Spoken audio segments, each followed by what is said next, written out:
Hello friends, welcome to the YouTube channel পাঠশালা 24/7। নতুন ভিডিওতে তোমাদের সকলকে স্বাগত। এই ভিডিওতে আমরা দেখে নেব সদ্য শেষ হওয়া 2024 সালের মার্চ মাসের কারেন্ট অ্যাফেয়ার্স।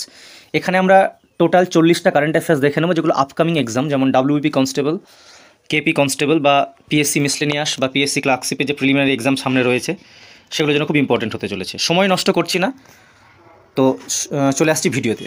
একদম প্রথমে আমরা দেখে নেব জাতীয় নিরাপত্তা দিবস পালন করা হয় 4 মার্চ। প্রত্যেক বছর আমরা জাতীয় নিরাপত্তা দিবস পালন করি 4 মার্চ। বিশ্ব উপভোক্তা অধিকার দিবস পালন করা হয় 15 মার্চ। জাতীয় টিকাকরণ দিবস পালন করা হয় 16 মার্চ। বিশ্ব জল দিবস পালন করা হয় 22 মার্চ। এই যে প্রত্যেক মাসে কিছু কিছু দিবসকে আমরা স্পেশালি পালন করে থাকি, এগুলো একটা একটা কিন্তু পরীক্ষা এসেই থাকে। তারপর আমরা দেখে নিচ্ছি নাম্বার 5-এ বিশ্ব থিয়েটার দিবস। বিশ্ব থিয়েটার দিবস কবে পালন করি আমরা? 27 মার্চ। বিএসএফ মানে বর্ডার সিকিউরিটি ফোর্স, সে বর্ডার সিকিউরিটি ফোর্সের প্রথম মহিলা স্নাইপার হলেন সুমন কুমারী, মানে স্নাইপার এক্সপার্ট আর কি। তাহলে প্রথম মহিলা স্নাইপার এক্সপার্ট কে হলেন? বিএসএফের সুমন কুমারী।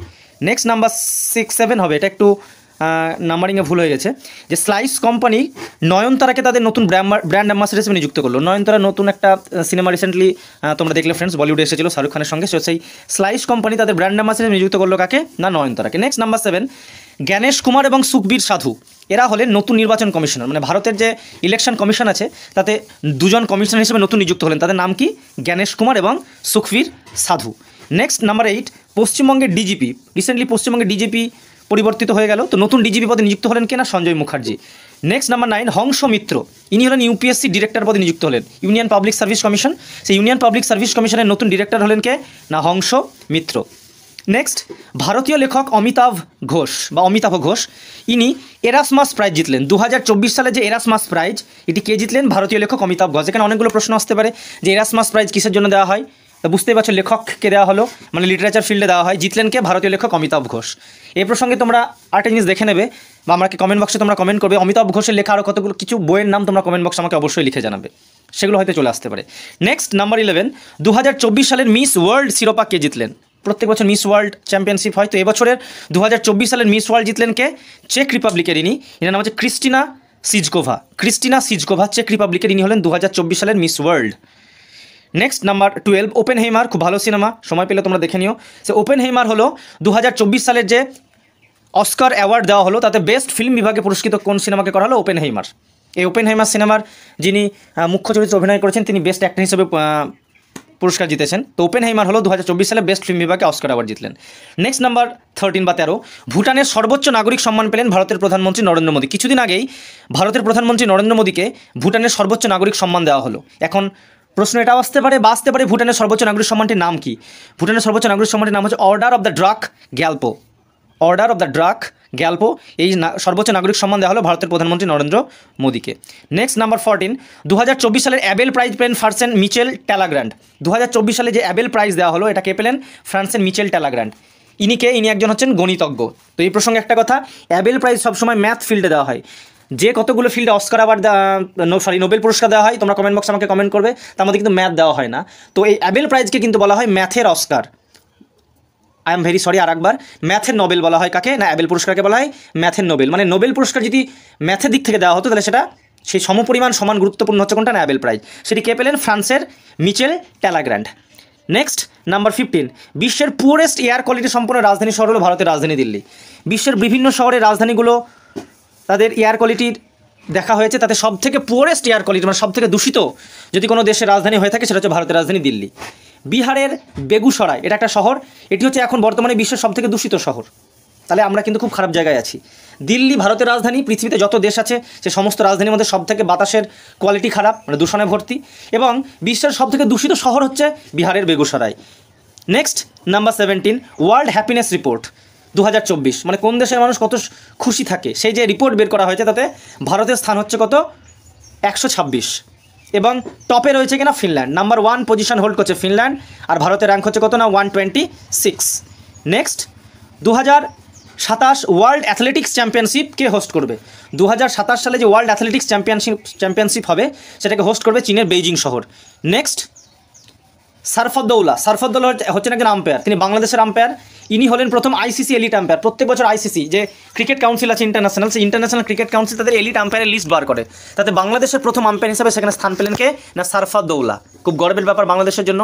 নেক্সট নাম্বার 20, 2024-এর জন্য থার্ড নর্থ ইস্ট গেমস শুরু হলো নাগাল্যান্ডে। মানে আমাদের নর্থ ইস্ট রিজনের যে গেমস হয় নর্থ ইস্টের স্টেটগুলোকে নিয়ে, সেটা 3য়তম এবার বর্ষ। তো 2024 সালে সেটা কোন রাজ্যে শুরু হলো? নাগাল্যান্ডে। Next number 21, table tennis player Sharath Kamal. আমরা সকলেই জানি renowned table tennis player India Sharath Kamal. ইনি কিন্তু 2024 সালে যে প্যারিস অলিম্পিক হতে যাচ্ছে সেখানে ভারতের ফ্ল্যাগ বিয়ারার, মানে পতাকা বহন করবেন। প্রত্যেকবার অলিম্পিক বা এরকম ধরনের কোনো মেজর টুর্নামেন্টগুলোতে ভারতের পতাকা বা ধ্বজ বহনকারী বা পতাকা বহনকারী বা ফ্ল্যাগ বিয়ারার বলা হয়। শুরুর সময় একজন নিয়ে যান এবং যখন শেষ হয় সেই মার্চে একজন নিয়ে যান। তো বর্তমানে যিনি শুরুর সময় যিনি পতাকা বহন করবেন ভারতের, তিনি হলেন ভারতের টেবিল টেনিস প্লেয়ার শরৎ কমল। নেক্সট নাম্বার 22, ভারতের সাথে আমেরিকার নতুন মিলিটারি অনুশীলন হচ্ছে রিসেন্টলি। তার নাম হচ্ছে কিনা এক্স টাইগার ট্রাম্প 24। তাহলে এক্স টাইগার ট্রাম্প কোন কোন দেশের মিলিটারি অনুশীলন? না ভারত এবং America. Next operation Indravati. Operation Indravati কি? হাইতি থেকে রিসেন্টলি ভারতীয়দের উদ্ধার করা হয়েছিল, সে অপারেশনের নাম দেওয়া হয়েছিল অপারেশন ইন্দ্রাবতী। তাহলে অপারেশন ইন্দ্রাবতী কি? হাইতি থেকে ভারতীয়দের উদ্ধার করা হয়েছিল, যে নাম দেওয়া হয়েছিল তার নাম হচ্ছে operation Indravati. Next 24, Kerala state বা কেরালা রাজ্য বিদ্যালয়ে প্রথম এআই শিক্ষিকা নিয়োগ করলো, আর্টিফিশিয়াল ইন্টেলিজেন্স, মানে রোবটে পড়াবে। সেই শিক্ষিকার নাম কি ছিল? আইরিস। আস্তে আস্তে বিদ্যালয়ে এবার রোবট দিয়ে পড়াশোনা করানো হবে হয়তো ইন ফিউচার বেটার রেজাল্টের জন্য। তো প্রথম কে লঞ্চ করলো? কেরালা। সেই শিক্ষিকার নাম কিনা? আইরিস। নেক্সট, ভারতে ফর্মুলা 1 রেসিং কোম্পানির জন্য তেল বানাচ্ছে ইন্ডিয়ান অয়েল। এর আগে কোনো ভারতীয় কোম্পানি যে ফর্মুলা 1 রেসিং হয় সকলেই তোমরা জানো, তার জন্য কেউ কিন্তু তেল বানাতো না। ইন্ডিয়ান অয়েল সেটাকে প্রথম ম্যানুফ্যাকচার করছে।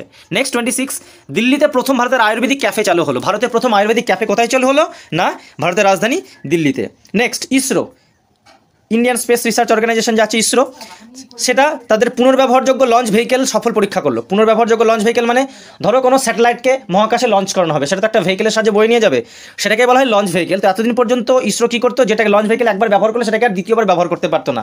তো পুনর্ব্যবহারযোগ্য প্রথম সফলতার সঙ্গে লঞ্চ ভেহিকেল সফল পরীক্ষা করলো কি না ইসরো, তার নাম হচ্ছে কিনা পুষ্পক। এই পুনর্ব্যবহারযোগ্য লঞ্চ ভেহিকেল কিন্তু স্পেস এক্সের আছে।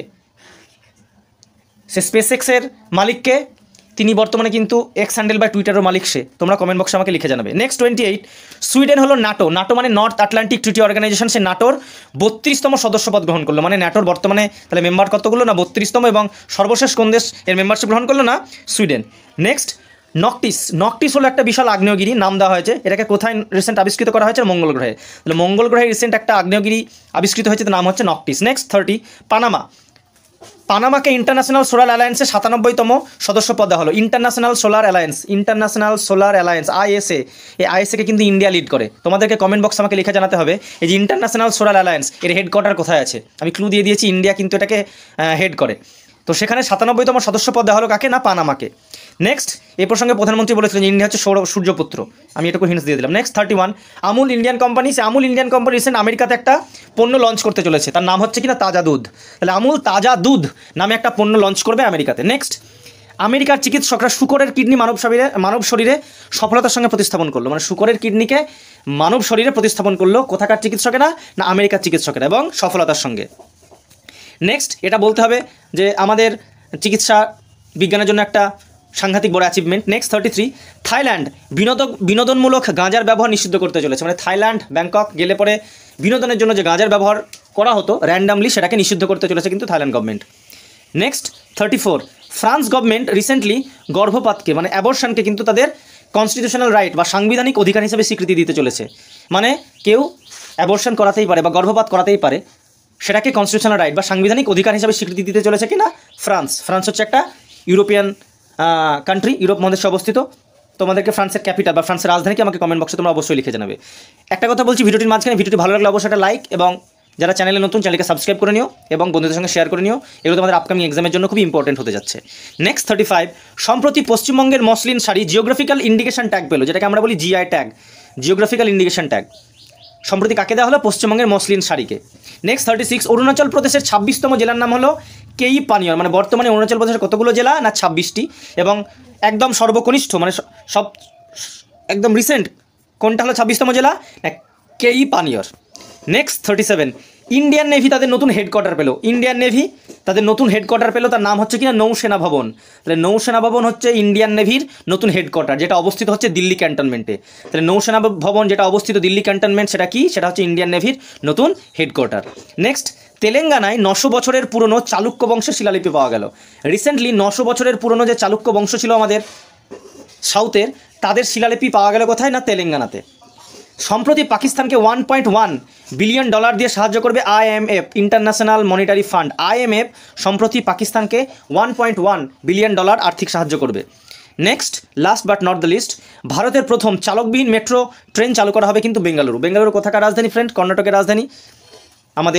আমরা সায়েন্সের জন্য বিখ্যাত, তো সেই বেঙ্গালুরু শহরে কিন্তু প্রথম চালকবিহীন মেট্রো ট্রেন লঞ্চ করা হবে।